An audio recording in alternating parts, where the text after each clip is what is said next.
Hey guys, how you doing? It's me, Mr. 4 Caps Killer.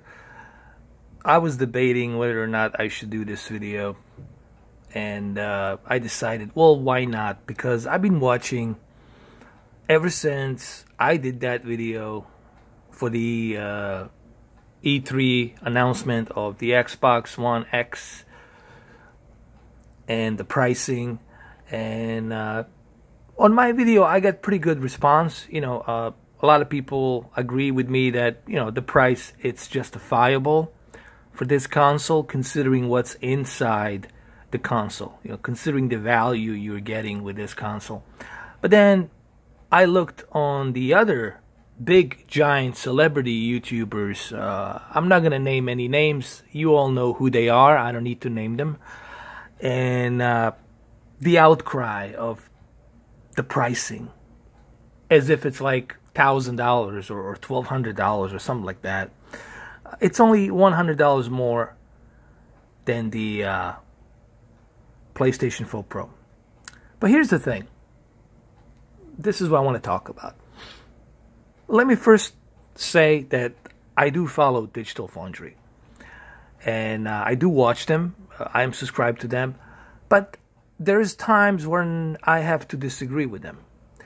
First of all, they can't judge a console or a game that's still not even available for pre-order. It's not like we're November 7th or November 8th and the console, it's already released and the games are out. The game just got announced. I mean, the console and the games for this console just got announced. Ubisoft is still working on trying to finalize and get the game out for this October. They're still working on it. It's not like it's finished. It's in beta still. They're still working on the game. So it doesn't mean they're going to be using checkerboarding on there constantly, all right? Sure, that's what it's shown on the video. There was some checkerboarding on there, but that doesn't mean that's what the final product is going to be.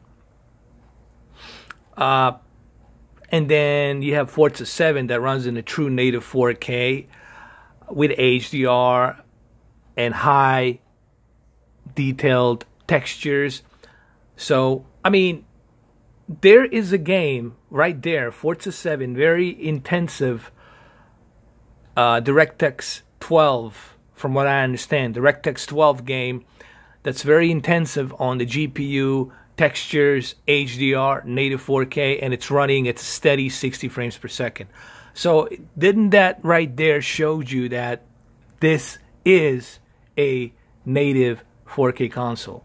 I mean, right there, they showed you it's a native 4K console. Now, third-party games. I want to say something.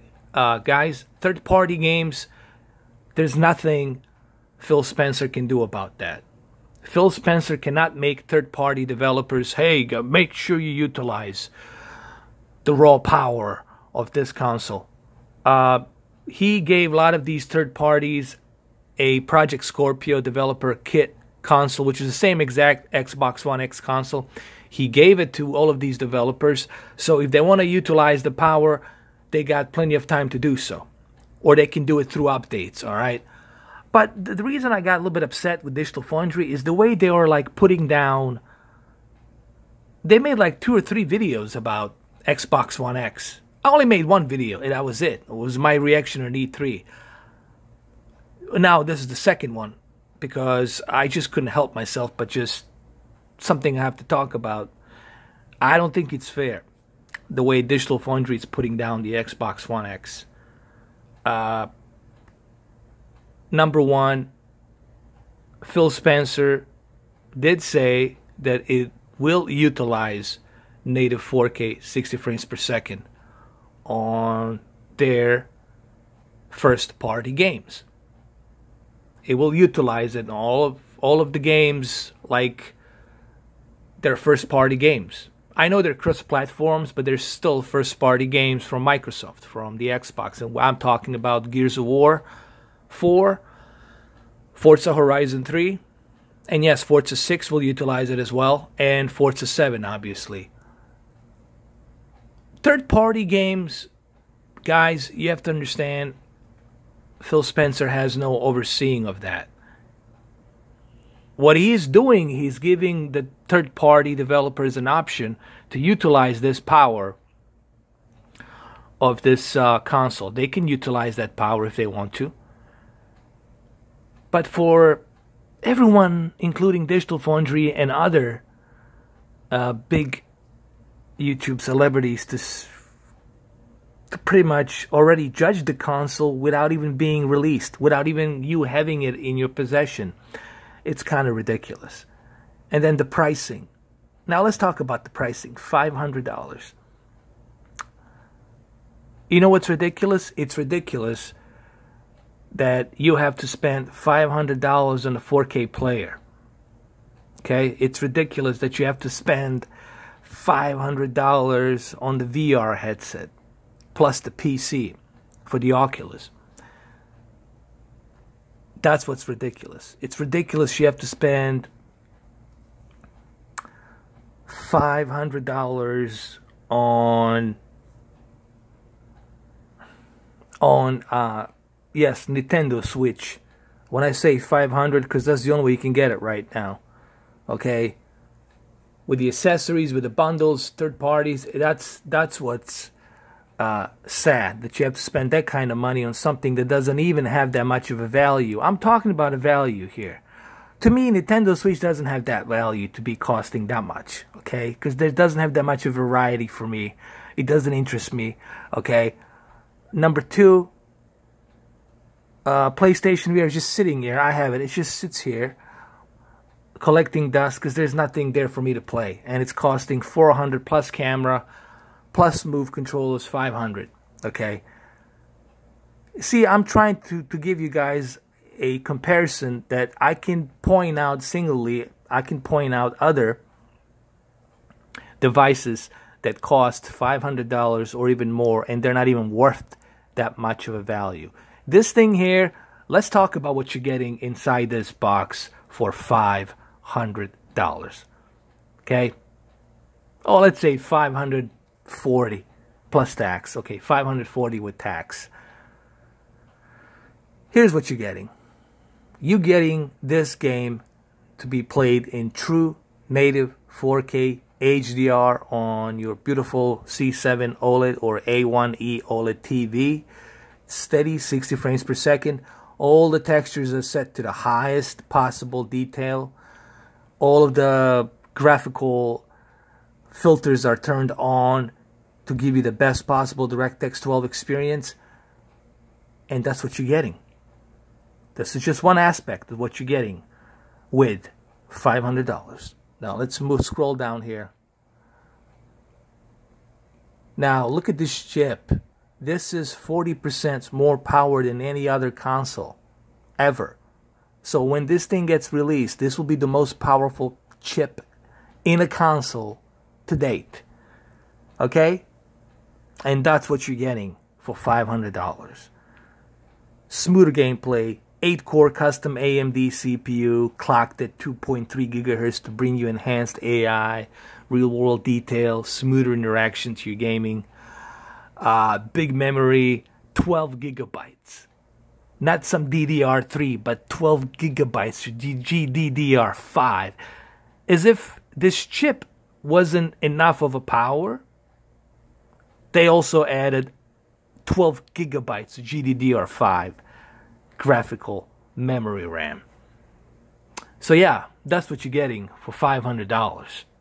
Okay? Or should I say an extra $100 from a confusing PlayStation 4 Pro, checkerboarding, not checkerboarding, rendering, not rendering, HDR, not HDR, dynamic resolution, not dynamic resolution, too much confusion going on.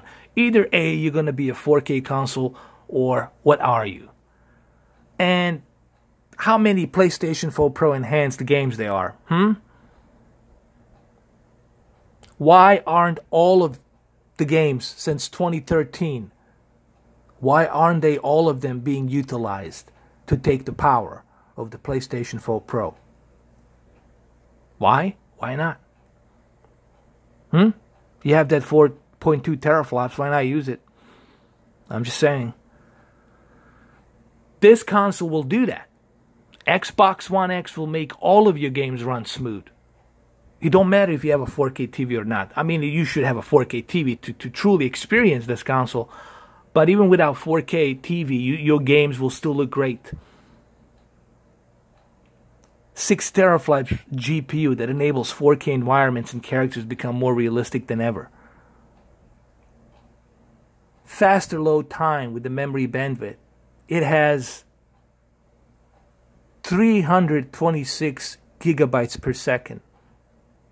326 gigabytes per second. You know what that means? That's like a peak second. Picosecond or something like that. It's like faster than a second of memory speed. That's what you're getting for an extra $100. $500 to be exact. Now let's see all the specs. Let's just click to all the specs. Let's see them.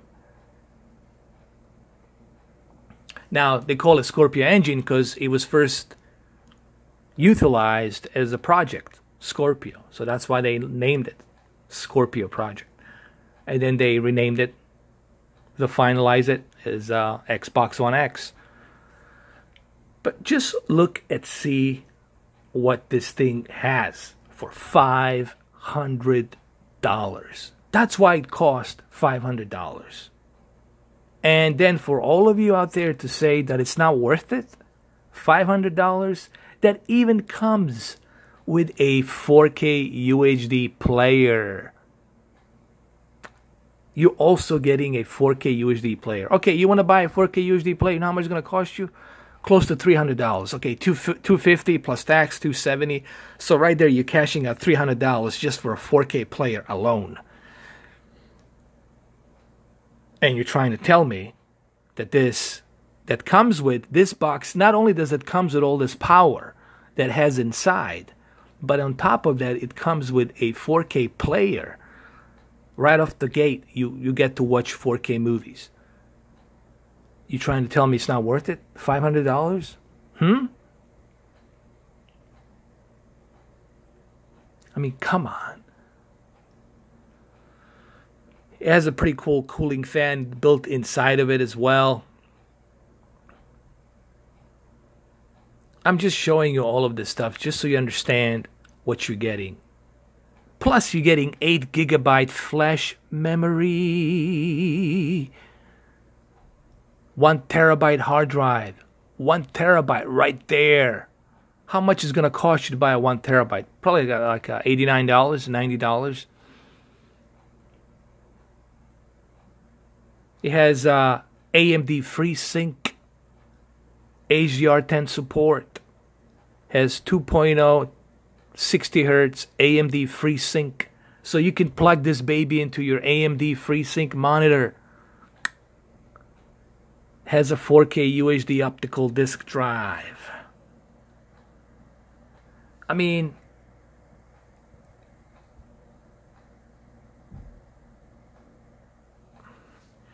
just look at everything that you're getting here. You're getting DTS, Dolby Atmos. You're getting Dolby Atmos and DTS. So right out of the gate, you're getting 4K UHD, Dolby Atmos that's going to go in with your receiver. And I'm pretty sure a lot of these games like Forza 7 going to support Dolby Atmos. Probably. I don't know. But I can see them utilizing Dolby Atmos in the future. Has a Wi-Fi capabilities, has a dual band wireless Wi-Fi. They even put a kick-ass Wi-Fi for you, so you don't have to plug in your Ethernet port. Has an IR blaster. Has a USB 3.0 if you want to extend your storage. Has Ethernet port. Has 2 HDMI ports, one HDMI 2.0 and the other one 1.4.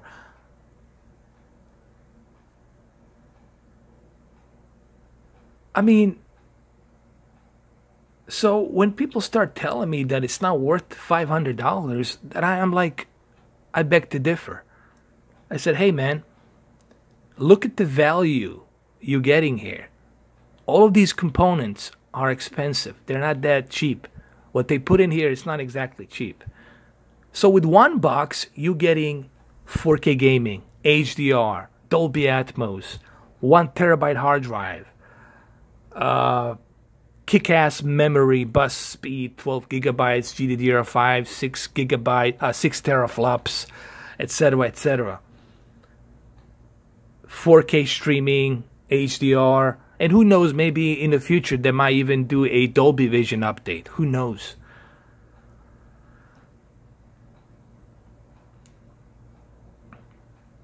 So, I don't know.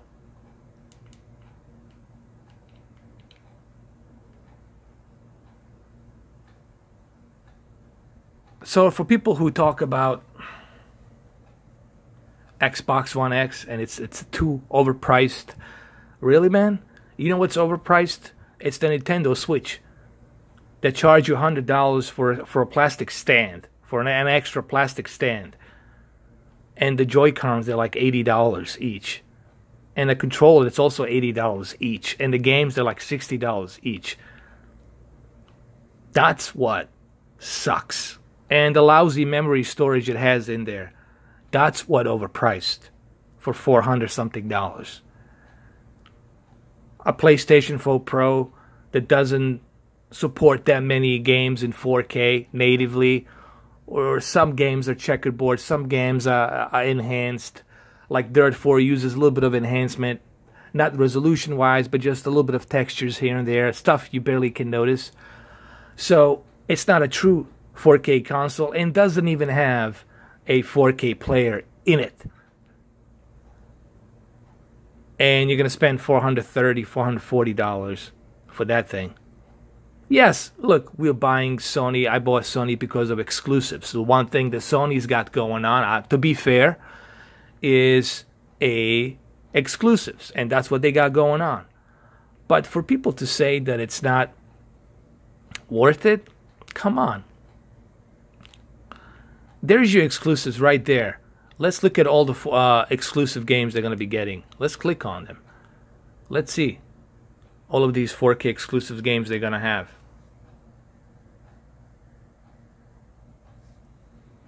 Let's click on the exclusives. Let's filter them.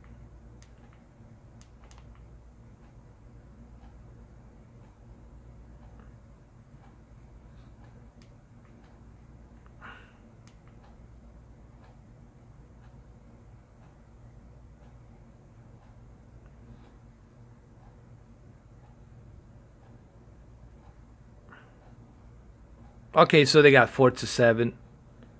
They got Crackdown 3. They got Super's Lucky Tale. And there's some more games coming out on the horizon. They haven't announced it officially, but they're coming. They also announced the Metro that's coming as well. So, but I just think it's hilarious that a lot of hate the Xbox One X is getting. And here's the part I want to talk about. Everybody that talks crap about Xbox One X, and even though they know the price justify itself with everything that's built inside. Granted, no console in the beginning had like some pretty cool exclusive games coming out, you know. Can you remember last time a console came out with kick-ass exclusives? Even Nintendo Switch only came with one exclusive game, Zelda. Okay, well here's the Xbox Zelda right here, Forza 7. This is gonna be a kick-ass racing game. I'll be playing this non-stop. Okay, so give this console a time. If in 2019, first quarter, actually third quarter of 2019, there's barely any exclusive games coming out on Xbox One X, then we can say, okay, what's going on here? It kind of sucks. But I think it's kind of premature to judge the console and to say that it's not worth $500, considering what it has inside, what it offers. I think it's kind of premature to be acting that way and to think that way, honestly. And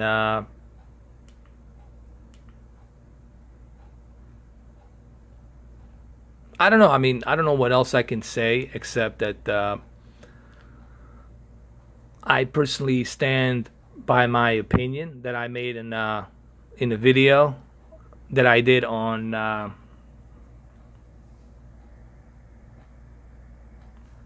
E3 overview and my thoughts on it. What was it, June 8th or June 7th? I don't know, something like that. And I still stand by those thoughts and opinions because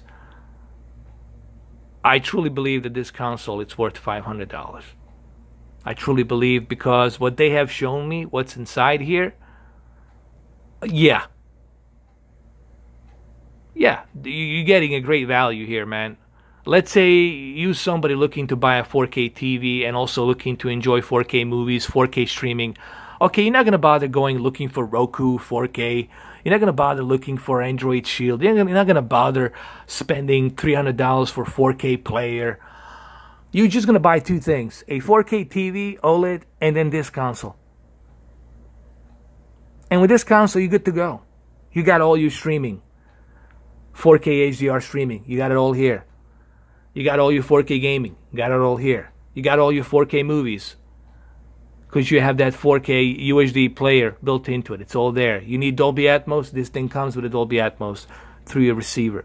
You want to plug in your cable TV, you can plug it into as well. So you're getting a lot of value with this console for $500. Now the exclusives, as I said earlier, you know, no one should judge a console on their launch date because I don't remember Sony PlayStation 3 having any super high-end exclusives. I don't remember V having any super high-end exclusives. I don't remember Nintendo Wii U having any super high-end exclusives. The only console I can think of was PlayStation 1 and PlayStation 2. And the original Xbox with Halo and Project Gotham Racing and some other games as well. But, you know, I just think it's premature to judge this console. And everybody's judging this console without even trying it out. You know, the only person that has this console right now, the only person that's been playing it right now, it's, I think, two people. I would say Phil Spencer, obviously, he's got it. Or probably, most likely, Major Nelson has it. So, so he probably has it as well, I'm guessing. I don't think he's going to say he does, but I'm sure he does. So, let's just wait. How about that? How about we wait till November 7th? And on November 8th, November 9th, or November 10th, after 3 days, we'll see, we'll know, I'll know too what this console can do, what it can do. Is it good? Is it not good? Does it overheat? Doesn't overheat? Does it shuts down? We'll test everything out. You know, but I think right now it's just kind of like it's immature, and we all know it's coming from fanboys. Okay, a lot of this hatred, a lot of this BS, it's coming from the fanboys, and they're the ones that are like shitting on it right away. They're pissing on it right away. They're clinging on to some excuse to say why it's not worth that much, why you shouldn't buy it. And I'm not a fanboy. I have everything. I have Xbox One S. I have PlayStation 4 Pro. I have Nintendo Wii U. I have an Nvidia Shield. I have a PC, so I'm definitely not a fanboy. But I gotta give the credit where it's due. I just think that people... This is the problem with the fanboys. You know, and even them, some of them who call themselves a fanboy secretly will buy it. And everybody who talks shit about it will buy it, and then they're going to change their minds. Oh, I'm so sorry. Wow, I changed my mind of what I said 6 months ago. Oh, this really looks great, man. This is smooth and fast. Wow. And everybody's going to change their mind, and it's going to be out of stock. Look, this console is going to be in shortage this holiday season. Good luck if you can find one, let alone bitch about the $500 pricing point, okay? Because you all know you're going to buy this thing. You know you're going to buy it. You're going to get that $500. You're going to buy this. You're going to spend $1,000 with this thing. You're going to get this and a bunch of other games with it, accessories. You might even get two of them. maybe sell one on eBay, and you know you're gonna buy it. So come on, let's stop this circle jerk of bullshit. Everybody knows that you're gonna go buy this thing, and to me personally, I say it's worth it because of what's inside. If it didn't have a 4K player, if it didn't have HDR, if you only had like 500 gigabytes hard drive, if it wasn't fast enough, if it was like maybe like Pro with 2 teraflops and then maybe 7 gigabytes GDDR5, then I would say no, it's not worth it. It's a bit too overpriced. But that's not the case here. This thing, it's definitely worth it and kicks a punch big time. And you're definitely going to notice that when you start playing Forza 7 on November 7th. And you're going to say, oh shit. And you're even going to notice that with the World War II Call of Duty. You're going to notice the smoothness and how the graphics going to look a little bit sharper and faster, steadier, better input lag, all latency, all that stuff. You know you're going to buy this thing come November 7th. And you know there's going to be a shortage during the holiday season. You can come back to this video. I'm talking like in a time capsule. If you're watching this video for Thanksgiving, and this is being recorded on June 20th, you know that what I said here is true. And you can take this as a prophet. You want to call me a Mr. 4K prophet? I don't give a shit. You can call me that. But I'm just telling you, I stand by my opinion here that it's worth it. $500. Easily. Easily. Alright, end of the video, guys. Take care.